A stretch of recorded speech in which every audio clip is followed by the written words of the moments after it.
देखो बच्चों, previous class में हमने 13.3 के 7 क्वेश्चंस कर लिए थे।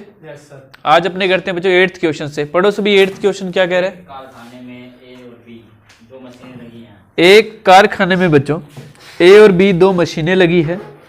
पूर्व विवरण से पता चलता है कि कुल उत्पादन का 60% मशीन ए और 40% मशीन बी द्वारा किया जाता है। इसके अतिरिक्त मशीन ए का 2% और मशीन बी का 1% उत्पादन खराब है। यदि कुल उत्पादन का एक ढेर बना लिया जाता है और उस ढेर से यादृच्छा निकाली गई वस्तु खराब है तो उस मशीन के मशीन ए द्वारा बने होने की प्रायिकता ज्ञात करो। समझो बच्चों कि एक क्या है, कारखाना है। कारखाना यानी इंडस्ट्री है अपने पास। दो प्रकार की मशीनें हैं, मशीन ए और मशीन बी। मशीन ए द्वारा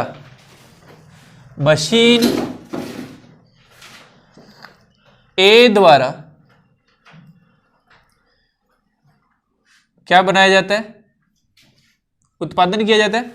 मशीन ए द्वारा उत्पादन किए जाने को यदि इवन घटना माना जाए तब प्रश्नानुसार, देखो बच्चों जो मशीन ए है वो जितना भी प्रोडक्शन कर रही है, अगर इस इवेंट को अगर अपने क्या लेट कर ले, इवन, इस घटना को अपने इवन माने, क्योंकि अपने शुरू से ही क्वेश्चन कैसे करते आ रहे हैं, इवन ई टू घटना मान के करते आ रहे हैं। ठीक है, तो बच्चों पी इवन कितना है, पी इवन 60% है। मशीन ए जो है बच्चों 60% प्रोडक्शन कर रही है।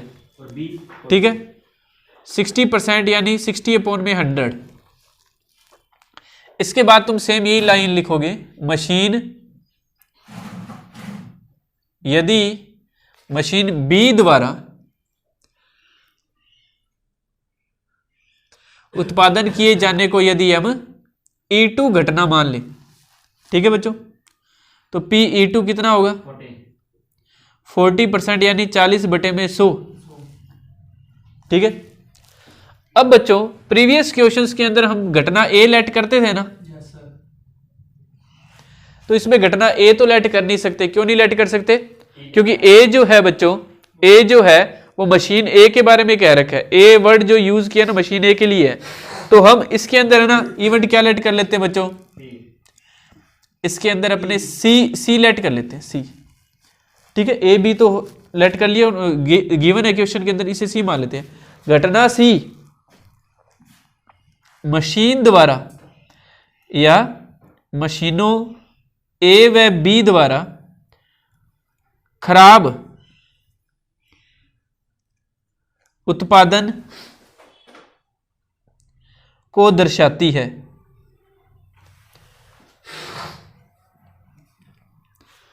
क्या लेट किया है, event C denotes the waste production by machine A and B. आगे बात समझ। तो बच्चों पी सी कंडीशन इवन क्या होगा, मशीन ए कितना % खराब कर रही है, 2%, 2/100। और पी अपने ए इवन फाइंड करते थे ना, ए इवन ए E2, तो बस उसका जस्ट वैसा ही किया, सी माना है ना, तो सी इवन और सी E2। मशीन जो बी है बच्चों वो कितना खराब कर रही है, 1% खराब कर रही है। 1% यानी मशीन बी जो है वो 1% खराब कर रही है, यानी 1/100। 1% यानी 1/100। अब बच्चों उसने पूछा क्या है, पढ़ो लास्ट लाइन। देखो बच्चों हमसे पूछा गया है मशीन बी द्वारा अगर उत्पादन खराब गया है तो उसकी क्या प्रोबेबिलिटी है। तो बच्चों E2 कंडीशन सी फाइंड करेंगे हम, P E2 P C E2 upon में दोनों का सम। ठीक है, वैल्यू पुट करते हैं। पी E2 बच्चों 40/100, 1/100। ये पहले ये वाला लिख देता हूँ 60/100 वाला, क्योंकि पी इवन लिखा है ना, 60/100 इंटू 1/100 प्लस 40/100, सॉरी यहाँ पे 2 आएगा, और ये 1/100, 100 सारे कट गए, 0 भी कट गया, ये आ गया बच्चों 4, ये 6 दूनी 12 और 4 16, 4 के पाड़े से 1/4 आ गया। ठीक है, तो ये 1/4 आया। ये 1/4 क्यों आया है, ध्यान से सुनो। इससे पहले हमने किया था, जब हमने किया मशीन ए द्वारा फाइंड कर लिया था, वो कितना आया था 3/4। तो PE1 प्लस, जब हम करते हैं PE प्लस PE बार बराबर में कितना होता है, 1 होता है, तो वो हमने PE फाइंड कर लिया था। ठीक है, तो वो अगर 3/4 है तो ये 1/4 है, यानी ये मशीन बी द्वारा किया गया है खराब। अगर मशीन बी द्वारा खराब किए गए की प्रोबेबिलिटी 1/4 है, तो मशीन ए द्वारा खराब की गई क्या होगी 1 - 1/4, जो कि 3/4 आ जाएगी। ठीक है, तो बच्चों ये 3/4 है। इंग्लिश मीडियम की बुक के अंदर बी मशीन द्वारा खराब किया गया कहा है, तो बी मशीन लेके चले अपने, यानी E2 घटना के बेस पे अपने लेके चले हैं इसको। ठीक है, हिंदी मीडियम में ए लिखा है, उसको बी कर लो। 9 नंबर क्वेश्चन पढ़ो बच्चों। 9 नंबर क्वेश्चन में कह रहा है कि 2 दल एक निगम के निदेशक मंडल में स्थान पाने की प्रतिस्पर्धा में है।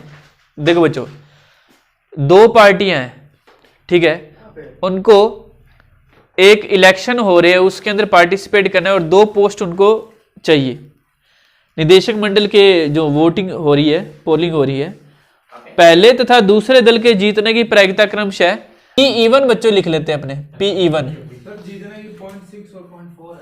हाँ 0.6 और 0.4, PE1 और PE2 बच्चों 0.6 और 0.4 लिख ली। इसके बाद इसके अतिरिक्त यदि पहला दल जीतता है तो एक नए उत्पाद के प्रारंभ होने की प्रायिकता 0.7 है, और अगर दूसरा दल जीतता है तो उसकी प्रायिकता है बच्चों 0.3। हाँ, उसकी संगत प्रायिकता 0.3 है। हाँ नहीं, अगर पहले वाला जीतता है तो वो एक प्रोडक्शन स्टार्ट करता है, यानी कि PAE1 घटना ए क्या है, घटना ए नए उत्पाद या नए उत्पादन की घटना है। प्रायिकता तो निकालेंगे ना अभी। अब कोई भी एक पार्टी क्या प्रोडक्शन करती है, उसके बाद जीतने के बाद क्या प्रोडक्शन करती है, उसकी घटना को हम ए घटना लेके चले, इवेंट ए लेके चले हैं।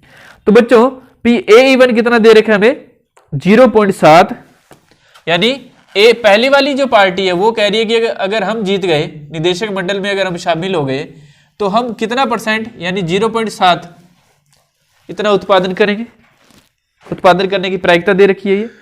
और जो E2 वाले हैं वो क्या कह रहे हैं कि अगर हम जीत गए तो उत्पादन करने की प्रायिकता कितनी दे रखी है उनकी 0.3। अब बच्चों पूछा क्या है, लास्ट लाइन पढ़ो, कि उत्पादन दूसरे दल द्वारा प्रारंभ किया गया हो, यानी कि हमें E2 कंडीशन ये फाइंड करनी है। जैसे पहले में E2 यानी इससे प्रीवियस क्वेश्चन में भी तो E2 वाले किया था, तो इसमें भी बच्चों सेम है, E2 वाला ही फाइंड करना है। सर संगत मतलब इसके जैसी, इसके रिस्पेक्टिव, संगत नहीं, इसके रिस्पेक्टिव। रिस्पेक्टिवली का मतलब है PAE2 अपॉन में क्या आ जाएगा बच्चों, दोनों का टोटल PE1 PAE1 प्लस, ये नोट कर सकता है तू, दोबारा से कर ले, PE2 PAE2 वैल्यू पुट करते हैं। PE2 है बच्चों 0.4, ये है 0.3, 0.6, 0.7 प्लस 0.4, 0.3। पॉइंट सारे उड़ गए बच्चों, पॉइंट सारे उड़ गए, एक ही डिजिट छोड़ के ये सारे के सारे पॉइंट। तो 4 3 12 बच गए, ये 6 7 42, ये 4 3 12, तो 12 बटे में 54, 6 के पाड़े से 6 दूनी 12, 6 नी में 54, ये आ गया PE2 कंडीशन है। लीजिए कि कोई लड़की एक पासा उछालती है, बच्चों एक बच्ची है जो डाइस थ्रो करती है, ठीक है। हाँ तो बच्चे डाइस थ्रो करती है, तो s बराबर क्या आएगा 1 2 3 4 5 6। यदि उसे 5 या 6 की संख्या 5 या 6 की संख्या प्राप्त होती है तो वह एक सिक्के को 3 बार उछालती है। बच्चों ध्यान से देखो, इवन घटना है बच्चों, इवन घटना में लेके चल रहा हूं। जब 5 या 6 आता है, क्या आता है 5 या 6, 5 या 6 यानी 2/6 होगी इसकी प्रोबेबिलिटी, यानी कि 1/3। ठीक है, और Pe2 क्या है बच्चों, जब क्या है 1 2 3 4, 5 या 6 आना अगर अपने इवन घटना मान रहे हैं तो 1 2 3 4 वाली को E2 घटना मान लेते हैं। ये हो जाएगी बच्चों 4/6 यानी कि 2/3। ठीक है, अब बच्चों वो क्या कह रहा है कि यदि वो बच्ची जब डाइस उछालती है और 5 या 6 आए तो उस कंडीशन में वो एक सिक्के को 3 बार भी उछालती है। यानी इवन वाली कंडीशन में बच्चे वो एक सिक्के को 3 बार उछालती है। तो क्या आएगा head head head head head tail head tail head tail head head tail tail tail tail tail head tail head tail और हेड टेल टेल। ये 8 हमारे पास घटनाएं आएगी। कब वो उछालती है सिक्के को 3 बार, जब 5 या 6 आया तब उसने बच्ची ने सिक्के को 3 बार उछाला। आगे बात समझ, सिक्के को 3 बार उछालती है और चित्तों की संख्या को नोट कर लेती है। यदि उसे 1 2 3 4 प्राप्त होता है तो वह सिक्के को 1 बार उछालती है। जब 1 2 3 4 आया बच्चों तो वो एक ही बार उछालती है, एक बार उछालती है तो या हेड आएगा या क्या आएगा बच्चों टेल आएगा। ठीक है, यह नोट करती है कि उस पर चित्त या पट प्रकट होता है। यदि उसे ठीक एक चित्त प्राप्त हुआ है, एग्जैक्ट 1 हेड, ध्यान से सुनो, घटना ए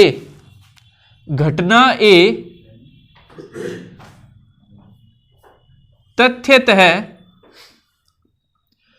एक चित्त यानी हेड प्राप्त होना है। ध्यान से समझो बच्चों, event A denote getting exact 1 head. देखो बच्चों 5 या 6 जब आया तो उस कंडीशन में एग्जैक्ट 1 हेड कहां है। देखो ये रहा 1 हेड, ये रहा 1 हेड और ये रहा 1 हेड, यानी कि ए इवन क्या होगा 3/8, कितना होगा 3/8। जब 5 या 6 आया उस कंडीशन में एग्जैक्ट 1 हेड कितनी बार आया, 3 बार ही। और बच्चों E2 जब 1 2 3 4 आया तो एग्जैक्ट हेड एक ही बार आया, यानी कि 1/2। इसमें 1/2 होगी प्रायिकता, इसमें क्या हो जाएगी 3/8 होगी। समझ रहे हो ना बात को। एक बच्ची है, उसने एक डाइस फेंकी, अगर बच्ची के डाइस के ऊपर 5 या 6 आया तो उसने सिक्के को 3 बार उछाला। उसमें घटना ए वो कौन सा चाहता है, एग्जैक्ट 1 हेड के बारे में पूछ रहा है। ठीक है, अब जब 1 2 3 4 आया तो एग्जैक्ट 1 हेड बच्चों एक ही बार आया, यानी 1/2, यहाँ पे 3/8 होगी।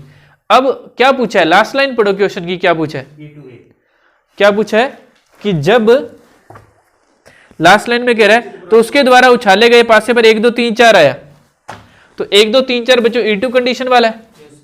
तो Pe2 कंडीशन ए हमें फाइंड करना है।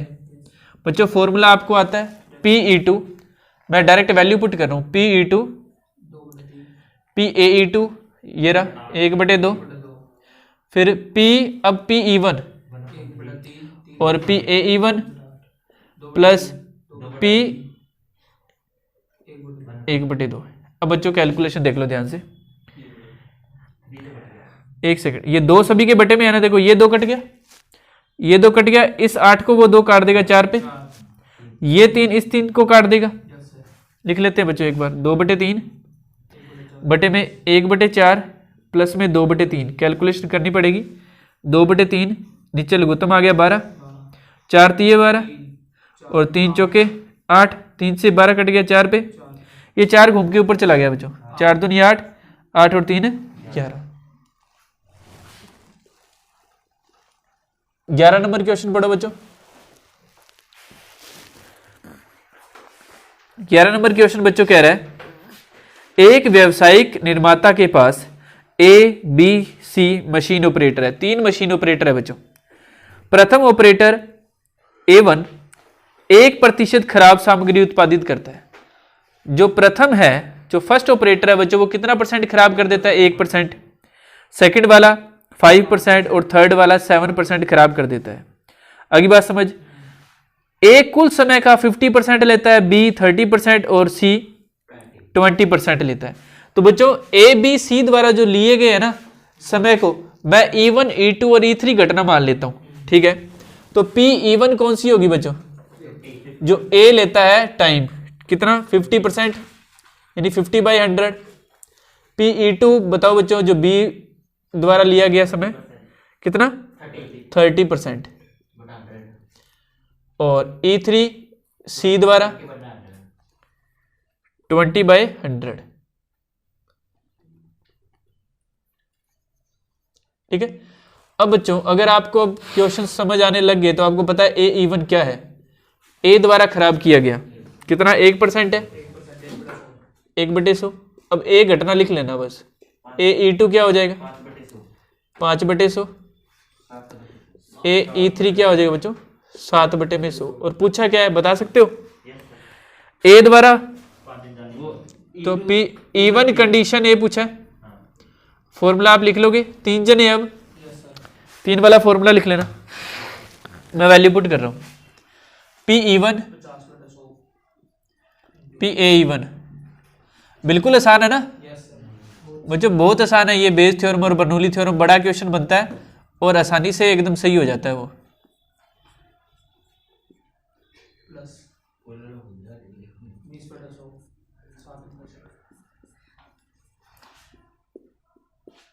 सौ सारे कट के एक एक जीरो चला जाएगा बच्चों सारा। ऊपर आ गया 5, ये रह गया 5 1 जा 5, 3 5 जा 15, 7 2 जा 14, 5 15 और ये 29 हो गया। 29 और 5 34 हो गया। 5/34। क्वेश्चन नंबर 11 भी कंप्लीट हो गया बच्चों, नोट कर लो आप।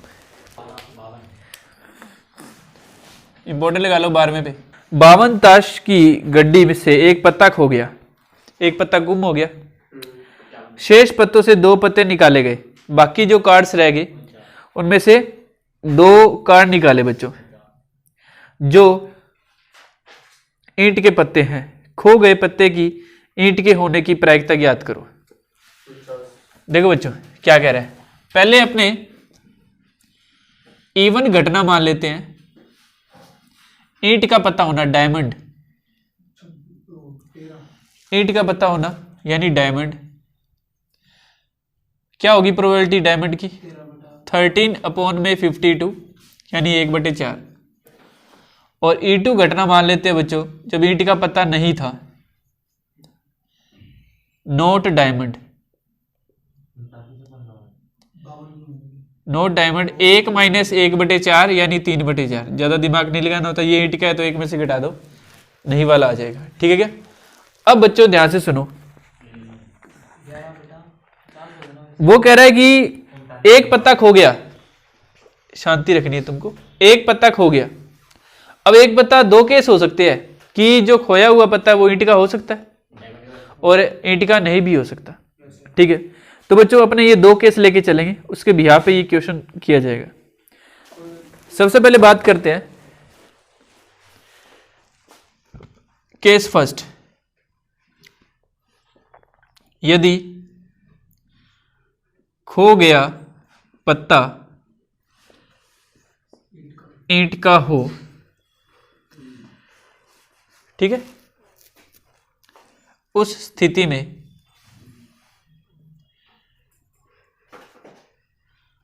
दो पत्ते निकाले गए। 2 पत्ते निकाल रहे हैं,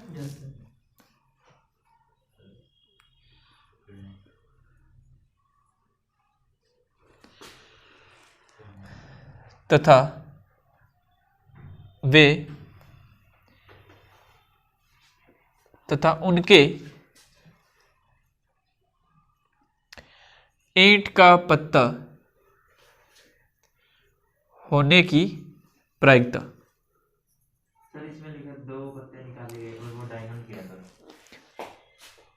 हाँ, एक पत्ता जब खो गया उसके बाद निकाला ना, वो कह रहा है पहले 52 पत्ते थे, उसमें से एक पत्ता खो गया, ठीक है, अब उसके बाद 2 पत्ते निकाले हैं, ठीक है, तो देखो क्या होगा। वो डायमंड भी दिख गया। हाँ, वो डायमंड के, ठीक है।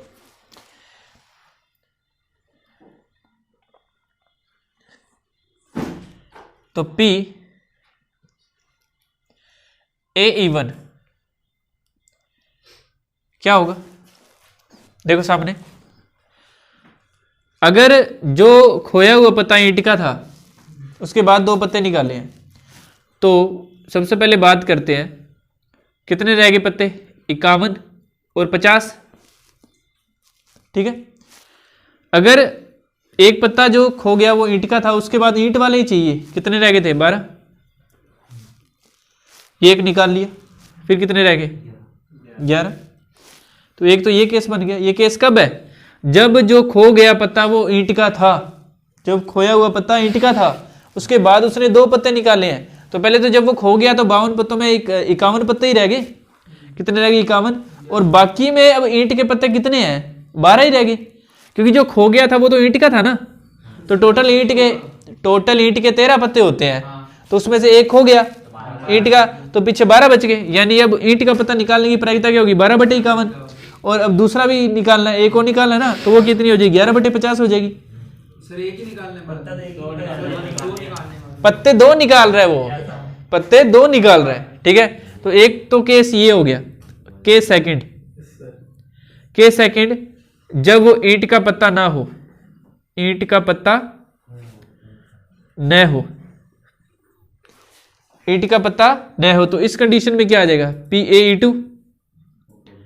देखो अब वो ईंट का पत्ता नहीं है तो क्या प्रोबेबिलिटी होगी, 13/51 और 12/50, समझ रहे हो ना बात को। अब जो पत्ता खो गया वो ईंट का नहीं था, यानी कोई और था, गुम तो गया, वो एक पत्ता तो कम हो गया, 52 में से एक पत्ता तो कम हो गया, लेकिन उसमें ईंट के पत्ते तो 13 के 13 भी है, क्योंकि जो खो गया पत्ता था वो ईंट का नहीं था, लेकिन उसके अंदर ईंट के पत्ते तो अभी है, कितने रहेंगे ईंट के पत्ते, तो 13 के 13 ही रहेंगे, तो 13/51। सर खोने के बाद उसने 2 पत्ते निकाले, हाँ, खोने के बाद, फिर तो 13 में से एक निकल गया, 12, समझा नहीं बात को, 13 तो ईंट के पत्ते तो 13 ही है, हाँ ऊपर हाँ एक पत्ता खो गया, हाँ, खो गया, 12 बचे हैं, हाँ, फिर सर 12 में से 2 और निकाल दे, मतलब 51 पत्तों में से सिलेक्ट कर रहा है, 51 पत्तों में से सिलेक्ट कर रहा है, फिर से 2 निकालने, और उसके ईंट के होने चाहिए, दोनों ईंट के होने चाहिए, दोनों ही ईंट के चाहिए उसे। तो सर एक तो पहले निकाल ही लिया ईंट का, अरे वो तो गुम गया, वो गुम गया, पहले जो पत्ता निकाला था वो ईंट का था मान ले, लेकिन वो तो गुम गया था, जो खो गया ना पत्ता उसके बाद 2 पत्ते और निकाले हैं, ठीक है क्या। तो अपने केस लेके चले, जब ईंट का पत्ता खो गया था उस केस में ऐसे होगा, और जब ईंट का पत्ता नहीं था तो ईंट के पत्ते तो उसमें सारे के सारे अभी है ही, तो 13/51 इंटू 12/50। अब क्या पूछा है, Find the probability of lost card being a diamond. Lost card being a diamond, यानी जो खो गया पत्ता था वो ईंट का था, यानी हमें क्या फाइंड करना है, PE1 कंडीशन ए फाइंड करना है। फॉर्मूला पता ही है तुमको, PE1 1/4, PAE1 12/51 इंटू 11/50, सेम वही 1/4 12/51 इंटू 11/50 प्लस 1/3 सॉरी 3/4 13/51 इंटू 12/50, 51 50 51 50 51 50 4 4 4, ऊपर रह गया 12 इंटू 11, नीचे रह गया 12 into 11 plus 3 into 13 into 12, 12 cut गया 11, 13 3 39, 11/50, 11/50 इसकी क्या आएगी, प्रोबेबिलिटी आएगी। आई बात समझ, एक बार फिर से समझो, 52 ताश के पत्ते थे, एक पत्ता खो गया। 52 ताश के पत्ते थे, एक पत्ता खो गया, तो वो एक पत्ता खो गया वो ईंट का हो सकता है? जो पत्ता खो गया यानी लॉस्ट कार्ड जो है वो ईंट का हो सकता है, और ईंट का नहीं भी हो सकता। अगर वो ईंट का है यानी ये इवन घटना है, ये E2 घटना है। इवन हमने फाइंड कर ली, देखो अगर वो ईंट का है तो 13/52, E2 फाइंड कर ली कि अगर वो नहीं है तो 3/4, ठीक है। तो अगर वो ईंट का है तो उसके बाद 2 पत्ते और निकाले हैं, तो यानी PA इवन, और वो दोनों ईंट के ही होने चाहिए। जो दोनों पत्ते निकाले हैं ना वो भी ईंट के ही चाहिए उसे। तो PA इवन हमने फाइंड कर लिया 12/51, क्योंकि एक पत्ता तो लॉस्ट ही हो गया, पीछे कितने पत्ते रह गए? 51 रह गए। अब तो इनमें अब ईंट का निकालना है, तो 12/51 इंटू 11/50। ये कब है? जब वो ईंट का था। जब ईंट का नहीं था तो ईंट के तो उतने ही पड़े अभी। तो PAE2 क्या आ जाएगा बच्चों? 13/51 इंटू 12/50। फिर वो पूछ रहा है, अब उल्टी बात पूछ रहा है ना, रिवर्स प्रोबेबिलिटी पूछ रहा है। किस चीज की? कि जो खो गया था ना वो कार्ड, वो ईंट का था, तो उस कंडीशन में बताओ कि बाकी दोनों कार्ड भी ईंट के होंगे। तो वो क्या था? इवन कंडीशन है, क्योंकि हमने जो खो गया था उसे इवन लेट किया था। आगे बात समझ? एक दो बार समझोगे, एक दो बार देखोगे इसे तो समझ आ जाएगा। 13 नंबर क्वेश्चन पढ़ो। 13 नंबर क्वेश्चन है बच्चों, ए द्वारा सत्य बोलने की प्रायिकता 4/5 है, यानी P इवन लिख लेते हैं। इवन है सत्य, ट्रुथ की कंडीशन है बच्चों 4/5। तो PE2 क्या हो जाएगा बच्चों? असत्य 1/5, ठीक है। 1 - 4/5 यानी 1/5। उसके बाद वो एक सिक्का उछालता है तथा ए बताता है कि चित्त प्रदर्शित होता है। देखो बच्चों, इसके बाद एक कॉइन टॉस करता है तो हेड और टेल आएगा। अब चित्त प्रदर्शित होता है, इस घटना को अगर अपने क्या मान ले? ए घटना मान ले, तो PAE1 क्या होगा? हेड आने की प्रोबेबिलिटी 1/2। PAE2 क्या होगा? वो भी 1/2 ही हो जाएगा। हेड आने की प्रोबेबिलिटी चाहिए, एक घटना हेड आना है, तो एक ही बार उछालता है सिक्के को, तो हेड आने की प्रोबेबिलिटी क्या है? 50% है, 1/2 है, ठीक है। इसके बाद वो क्या कह रहा है? तो वास्तविक रूप में चित्त प्रकट होने की प्रायिकता ज्ञात करो। वो कह रहा है वास्तविक रूप में यानी रियल चित्त आया ही आया, फाइनली ही गेट हेड, यानी कि उसके पास हेड आया ही आया। इस बात को समझो, हेड कब आएगा? जब उसने उछाला और वो कह रहा है कि हेड ही आया, यानी वो सच बोल रहा था, उस कंडीशन में ही आएगा। जब वो सच बोलेगा उसी कंडीशन के अंदर आएगा। दिस मींस बच्चों हमें क्या फाइंड करना है? P1 कंडीशन ए फाइंड करना है। फॉर्मूला आपको आता ही है, मैं वैल्यू पुट कर रहा हूं। PE1 PAE1 PE1 PAE1 plus PE2 PAE2। 5 2 5 2 5 2 cut गया, ऊपर 4 4 एकम 4 प्लस 1 4/5 आ गया। कोई ऑप्शन है क्या? देख लो।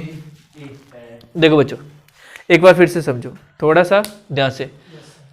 वो बच्चा सच बोल रहा है, उसकी प्रोबेबिलिटी है 4/5, तो असत्य बोलने की हो जाएगी 1 - 4/5। मैंने डायरेक्ट लिख दी 1/5, ठीक है। अब उसके बाद वो एक कॉइन उछाल देता है, कॉइन उछालता है तो उस पर हेड आने की प्रोबेबिलिटी क्या है? अगर वो सच बोल रहा है, अगर वो सच बोल रहा है तो भी हेड आने की प्रोबेबिलिटी तो उस पर तो 1/2 ही है। अगर वो झूठ बोल रहा है तो भी 1/2 ही है। लेकिन वो कह रहा है वो सच बोल रहा है, इस चीज की प्रोबेबिलिटी बताओ। तो वो सच कब बोल रहा था? इवन कंडीशन में। तो इवन कंडीशन ए हमने फाइंड कर ली। अगली बात समझ। लास्ट क्वेश्चन पढ़ो बच्चों, 14 नंबर। इस क्वेश्चन को हमें प्रूव करना पड़ेगा। देखो ध्यान से, हमें गिवन क्या है? गिवन है बच्चों ए सबसेट है बी का, और क्या गिवन है? कि पी बी नॉट इक्वल 0 है। तो निम्न में से कौन सा ट्रू है? तो बच्चों ए सबसेट है बी का, तो यहां से एक बात समझो, सबसेट का मतलब पता है क्या? ए के सारे एलिमेंट बी के अंदर है। दोनों में से बड़ा कौन है बताओ? बी बड़ा है। ए के सारे एलिमेंट बी में है ना, ए के सारे एलिमेंट बी में है। तो मुझे बताओ ए इंटरसेक्शन बी क्या होगा? ए इंटरसेक्शन बी बताओ। ए और बी दोनों में होंगे तो बी होगा सर।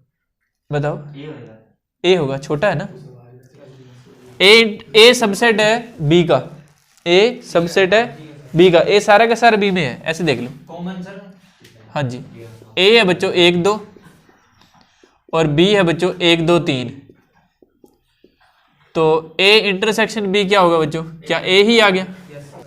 यानी ए इंटरसेक्शन बी की जो प्रोबेबिलिटी है क्या ए के बराबर आ जाएगी, क्योंकि दोनों में एलिमेंट तो इक्वल ही रहेंगे। ठीक है, इसमें भी 1,2 ही रहेंगे एलिमेंट। अब बच्चों यहां पर अपने पी ए कंडीशन बी का फॉर्मूला लिखते हैं। पी ए कंडीशन बी किसके इक्वल होगा? P A intersection B upon में P B. P A condition B आ गया बच्चों अपने पास। पी ए इंटरसेक्शन बी क्या है? पी ए के बराबर है अपॉन में पी बी। पी बी ये वैल्यू पुट कर दी ना। P A condition B equal P A upon, हमें दे रखा है कि ए सबसेट है बी का। ए सबसेट है बी का, यहां से समझ लो ए में 1 2 एलिमेंट है, बी में 1 2 3 है, तो ए सारा का सारा बी में है ना। तो ए इंटरसेक्शन बी बच्चों क्या ए के बराबर ही होगा? ए और बी में कॉमन 1 2 आएगा, यानी ए ही आ जाएगा। समझ गई बात? तो बच्चों ए इंटरसेक्शन बी जो है वो पी ए के बराबर हो जाएगा। ए इंटरसेक्शन बी की प्रोबेबिलिटी किसके बराबर हो जाएगी? पी ए के बराबर। क्यों? क्योंकि ए इंटरसेक्शन बी ए के बराबर है, तो इसकी प्रोबेबिलिटी इसके बराबर ही हो जाएगी, क्योंकि दोनों में एलिमेंट इक्वल ही है। अब ध्यान से समझो, ए कंडीशन बी का फॉर्मूला क्या होता है? P A intersection B upon में पी बी। तो बच्चों इसकी जगह मैं ये वैल्यू यूज कर सकता हूँ ना। ए इंटरसेक्शन बी की जगह पी ए पुट कर दिया, इक्वेशन 1 दे दी। अब ध्यान से सुनो, जो पी बी है, बी की जो प्रोबेबिलिटी है बच्चों वो हमेशा 1 से छोटी या बराबर ही रहेगी। 1 से छोटी रहती है प्रोबेबिलिटी हमेशा, ठीक है, या बराबर रहती है। तो अगर मैं इसका रेसिप्रोकल कर दूं तो 1 बटा पी बी 1 से क्या हो जाएगा? हमेशा बड़ा और बराबर हो जाएगा। समझ रहे हो बात को? ये देखो बच्चे, 2 बड़ा है 3 से, रेसिप्रोकल कर दो, 1 बटा 2 1 बटा 3। तो 1 बटा 2 सॉरी 3 बड़ा है 2 से, घुमा दिया, रेसिप्रोकल कर दिया, 1 बटे 3 ये 1 बटे 2। तो अब क्या 1 बटे 3 बड़ा होगा 1 बटे 2 से? नहीं होगा ना, ये निशान घूम जाएगा ना। जब रेसिप्रोकल करते हैं तो बच्चों निशान घूम जाता है, घूम गया निशान। हमें इसे ऐसा बनाना है पी ए बटे में पी बी। तो इसे पी ए बटे पी बी बनाने के लिए मैंने पी ए से मल्टीप्लाई कर दिया दोनों तरफ। इसको भी पी ए से मल्टीप्लाई कर दिया, इसको भी पी ए से मल्टीप्लाई कर दिया। अब ध्यान से समझो, इस बात को समझना है, इलेबोरेट करेंगे। पी ए बटे में पी बी जो है वो बड़ा है या बराबर है पी ए के। पी ए बटे में पी बी जो है बड़ा बराबर है किसके? पी ए के। इसका मतलब पी ए बटे पी बी तो किसके बराबर है? ए कंडीशन बी के। इस बात का मतलब हुआ, अगर मैं वैल्यू ये यहाँ पे पुट कर दूं तो पी ए कंडीशन बी किससे बड़ा या बराबर हो गया? पी ए से। समझ गए बात को? इसको 1 बटा पी बी बड़ा बराबर हो गया 1 से, इसको पी ए बटे पी बी बनाने के लिए दोनों तरफ पी ए से मल्टीप्लाई कर दिया और ये वैल्यू पुट कर दी इसकी। तो पी ए कंडीशन बी किससे बड़ा हो गया और बराबर हो गया बच्चों? पी ए से, यानी ए की प्रोबेबिलिटी से बड़ा हो गया। और ये हमारे पास सी ऑप्शन है। तो इस तरीके से बच्चों अपनी ये 13.3 जो एक्सरसाइज है वो कंप्लीट हो चुकी है। ठीक है।